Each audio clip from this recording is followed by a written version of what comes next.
ये कहानी है आर्यन की। वो एक खूबसूरत ज़िंदगी जी रहा था। आने वाला कल कैसा होगा इस बात का अंदाज़ा आर्यन को नहीं था। आर्यन एक लड़की से बहुत प्यार करता था। उस लड़की का नाम निशा था। निशा और आर्यन एक दूसरे को बहुत पहले से जानते थे।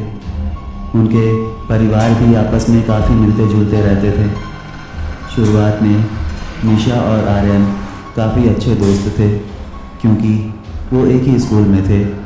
उसके बाद वो कॉलेज में गए और उनकी ये दोस्ती प्यार में बदल गई। वो एक साथ काफ़ी वक्त गुजारा करते थे, एक दूसरे को समझते थे और उनकी ज़िंदगी में सब कुछ अच्छा चल रहा था। खुशी में, गम में और चाहे जैसी भी परिस्थिति हो, वो एक दूसरे के साथ रहते थे। लेकिन ईश्वर को कुछ और ही मंजूर था। निशा की मौत एक कार एक्सीडेंट में हो गई और जब ये बात आर्यन को पता चली तो वो टूट चुका था। धीरे धीरे वक्त गुजरता जा रहा था। निशा की मौत को कई महीने गुजर चुके थे, लेकिन आर्यन वो निशा को भूल नहीं पा रहा था। वो हर वक्त निशा के बारे में सोचता रहता था। वो लोगों से ज़्यादा बातचीत भी नहीं करता था। आर्यन अपना ज़्यादातर वक्त अपने घर पर अकेला रहकर गुजारा करता था। एक दिन आर्यन ने अपने एक ख़ास दोस्त को अपने घर पर बुलाया। आर्यन उससे कुछ बात करना चाहता था और जब उसका दोस्त उसके घर पर आया तो आर्यन ने उससे पूछा, क्या आत्माओं को बुलाना मुमकिन है? क्योंकि मैं बस एक बार मैं निशा से बात करना चाहता हूँ। मैंने सुना है कि लोग आत्माओं को बुला सकते हैं। तुम मेरी मदद कर सकते हो, प्लीज़ ना मत करना।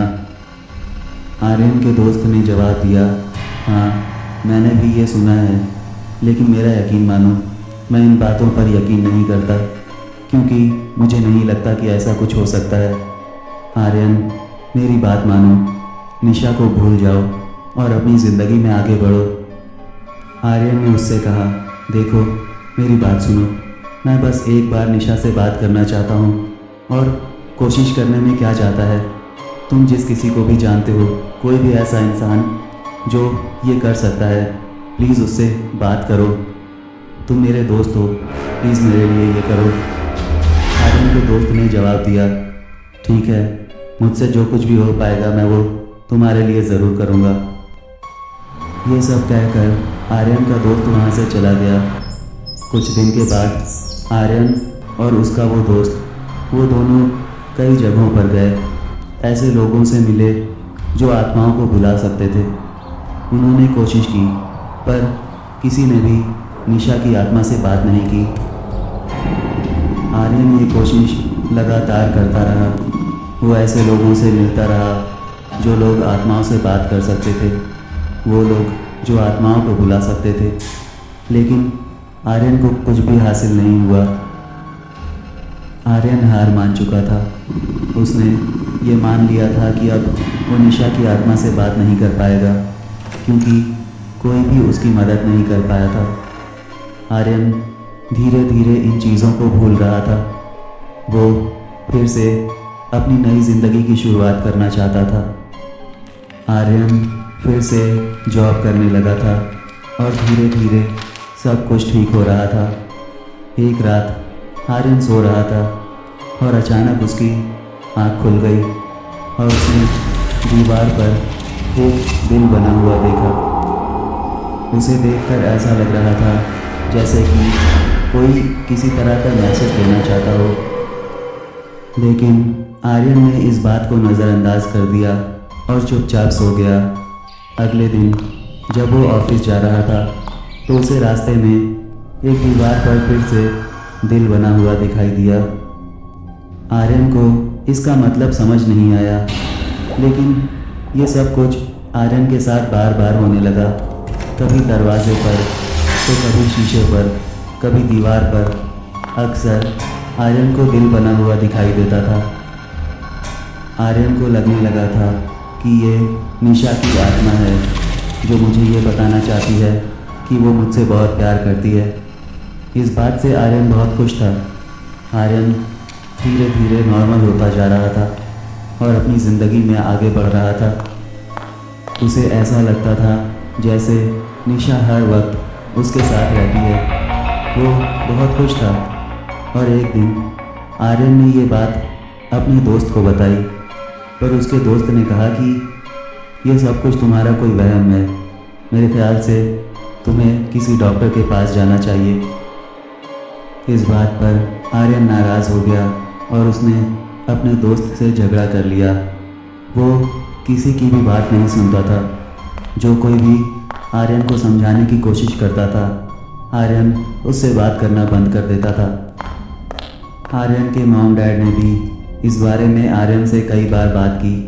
आर्यन हमेशा उनसे यही कहता था कि वो निशा है जो मुझे दिल दिखाती है, उसका यही मतलब है कि वो मुझसे बहुत प्यार करती है, वो मुझे यही बताना चाहती है।